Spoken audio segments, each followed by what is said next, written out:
Hello madlang tropa pets. Welcome back sa ating channel. Ay mga katropa, late na ako nakapag-vlog ngayon kasi sobrang busy. Tapos pinakain ko sila kasi magdilim na. Sa iba kasi tayo nagtrabaho mga katropa.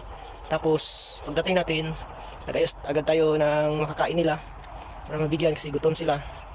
At saka naligo.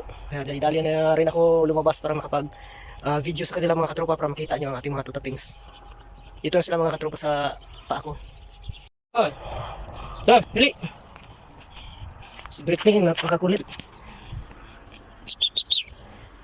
Yan sila, oh. Si liit si mukha.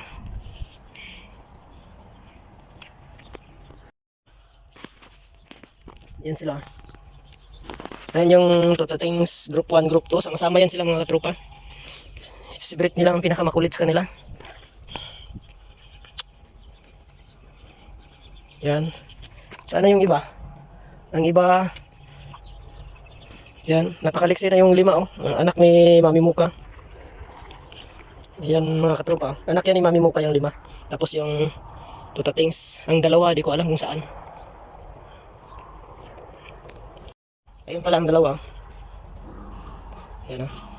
Yan ang isa, tapos yun ang isa. May kinakain. Yan, yan, oh. Napakabait niyan mga katropa. At yun ang lalaki, matapang, ito babae.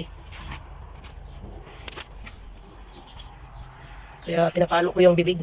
Kasi ano, matapang. Tapos kumakahol ng mga tao. Psst, ay. Okay. Ayan sila mga katropa. Di ko ma-video mga katropa na malayuan kasi lagi silang kaabang sa aking paa. Lagay ko muna tong cellphone sa malayo mga katropa. Yan sila. Yan ang trabaho ni Muka mga katropa. Lagi. Psst. Yan, uwi na lang yan doon sa lungga niya. Yan, yan naman si ate. At yun sila. Basta tapos na kumain, ano yan sila, tawag nun. Hindi magalaw, hindi makulit.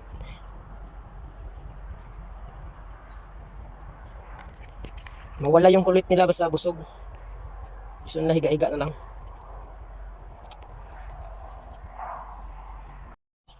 At yun lang mga katropa. Meron pa akong isang balita mga katropa pero bukas ko na siya i-video kasi madilim na. Bagong tuta naman mga katropa na tinapon. Di ko alam kung sino nagtapon mga katropa. Andun sa kahuyan mga katropa. Napakaliit pa tapos tinapon. Hanggang dito na lang mga katropa kasi madilim na. Ayan sila. Ayan sa paa ko mga katropa. Ayan oh. Di kasi sila lalayo basta andito ako mga katropa, laging nasa paa ko. Kaya hanggang dito na lang mga katropa. Kita-kits sa susunod nating vlog. Ganito yung boses pala natin mga katropa kasi nag ubo. Hanggang dito na lang mga katropa. Maraming salamat. Bye bye.